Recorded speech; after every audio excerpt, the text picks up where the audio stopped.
This is lecture number 5 for History 101. Today we're introducing, although I've certainly mentioned them before, introducing some of the major characters in the history of the United States, the enslaved Africans. Africans have a messy history in the United States, to say the least. While they were absolutely the economic backbone of the early United States, they were not in the United States willingly. They were horrifically abused, tortured, kidnapped, separated from their families, treated as chattel, and then they were written out of American history for centuries. The white founding fathers of the United States got the credit talking about the Puritans and the Virginia planters and George Washington and all those heroes, and did not mention that their successes were based on the capture, torture, killing, exploitation of enslaved Africans. The project of the United States history today is to find a balance that incorporates Africans into the story of the United States. So as we are working through this today, really be thinking about it. How do we put Africans into the history of the United States in a sensitive and complicated way? One major project to write the history of Africans in America that has gotten a lot of press lately is the 1619 Project from the New York Times. So I want to just take you on a little tour of that website so that you can use it for your own knowledge and research. When you first get into the 1619 Project, you'll see this page. It gives you some overarching narrative. It explains the introduction of Africans to American colonies.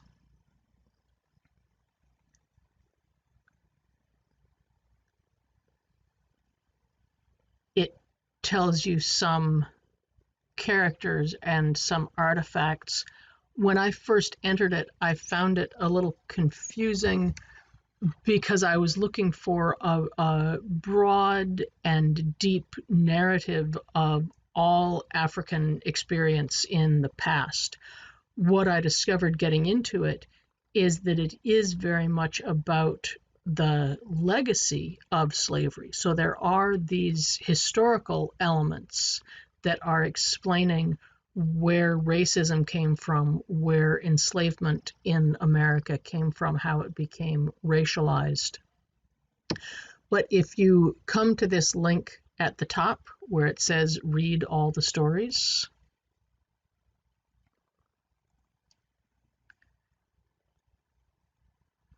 it gives you a longer list, which maybe I'm just old.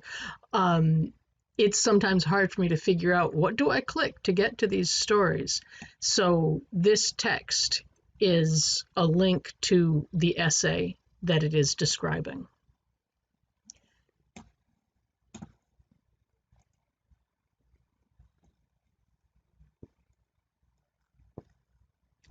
And then it decides to go sideways. The design of the site is appealing to me, but is also somewhat confusing for a person with an old linear way of thinking about media. So I do encourage you to simply scroll through it, and it talks not only about the history, but about what ramifications are in the United States because of this legacy of slavery. Here's an article about universal health care and racial injustice. The ideas about sugar in our diet, the way that we eat, that's founded on old racial connections. So it's very interesting and much deeper than we can get into in a single class. If this is a topic that you are interested in, if you're committed to change in American society, I encourage you to just follow the link. You'll find the link on the Moodle page, or you can simply search for it for the 1619 project and find all kinds of information here. The story of Africans in America begins with the earliest European colonization, not just the English coming into America. The Spanish and the Portuguese were focused on exploiting the resources that they found in the Americas and elsewhere around the world. They were looking for precious metals, looking for silver and gold and whatever gemstones they might pick up. They were looking for agricultural wealth, particularly sugar.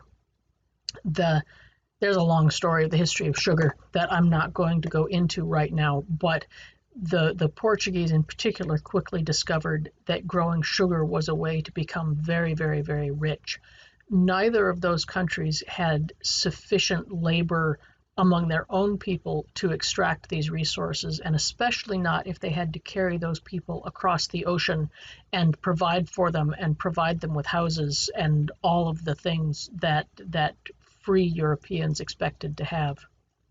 So the Spanish and the Portuguese began to bring Africans from Africa to their various plantations and colonies in the Americas.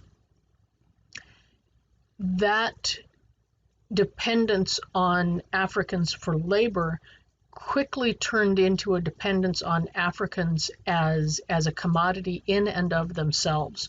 So while some Spanish and Portuguese were getting very, very rich mining silver, growing sugar, other Spanish and Portuguese were getting very, very rich purchasing people in Africa, shipping them across the ocean, and selling them again as labor in the Americas. When it was clear just how rich the Spanish and the Portuguese were getting, the Dutch got involved in the slave trade and the British got involved in the slave trade as well. So all of the major European powers were deeply engaged in buying and selling human flesh for labor. There were also Africans who were involved in the slave trade. Slavery had existed across Africa. There are historians who argue that the Portuguese were introduced to slavery as they were exploring coastal Africa, and one of the trade goods that they were offered was enslaved people. Slavery was quite common across the African continent. It existed in many human societies across time. The Romans, the Greeks, many Native American communities also held people in slavery. Slavery as it existed in those ancient times and in Africa in the 14 and 1500s was very different from what we as Americans come to recognize as slavery. The people who were held as slaves in Africa were enslaved because they'd been captured in a war or because they owed a debt. It was a personal characteristic. It was something that happened to an individual. They became enslaved. It was not based on something inherent to themselves because of their race, say, or their gender. It was not inheritable. An enslaved person who had children, those children were free. And it was not necessarily a lifetime of slavery. Enslaved people in all of those earlier societies that I mentioned, and in Africa as well, could gain their freedom in a lot of ways. They could gain a freedom by intermarrying with the family that enslaved them. They could gain their freedom by earning money and purchasing their freedom. They could gain their freedom by rendering extraordinary service to the people who enslaved them. And it was very common for people to spend a period of their lives as slaves and then to go on and spend another period of their lives not being slaves. That, of course, is very different from race-based slavery, which we will talk about toward the end of this lecture. When the Portuguese were trading down the African coast, and then as other Europeans came to trade along the African coast and then deeper into the interior of Africa, They brought with them manufactured goods that the Africans did not have access to themselves. The Africans had a lot of resources, but they didn't have the kind of manufacturing that the Europeans had at this point. So guns and powder were at the very top of the list of the things that the Africans wanted, especially as they are engaging in warfare with their neighbors. Having guns really gave them a leg up. They wanted many things that we would consider decorative luxury items. Softer metals like copper and bronze that the Africans used for cooking materials, for tools, for decorations, and decorative glass beads, which we in the modern day tend to scoff over decorative glass beads, but we spend our money and our lives on equally nonsensical items just because they're pretty and we like them. I don't think we can judge people in the past for having their heads turned by pretty things.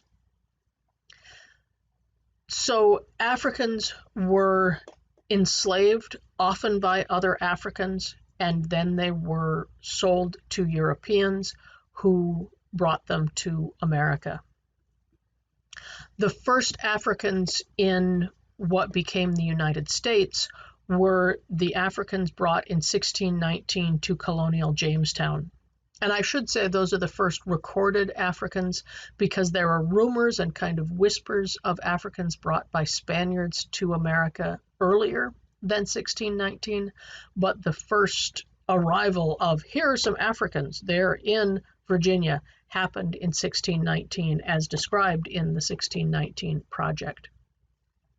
At the time they came, Jamestown was in the midst of a tremendous tobacco boom, and they were getting labor anywhere that they could get it. Remember from the earlier lectures, they are essentially bribing women to come as brides. They are kidnapping children off the street. They're grabbing sailors and saying, come on, you're going to come to America now.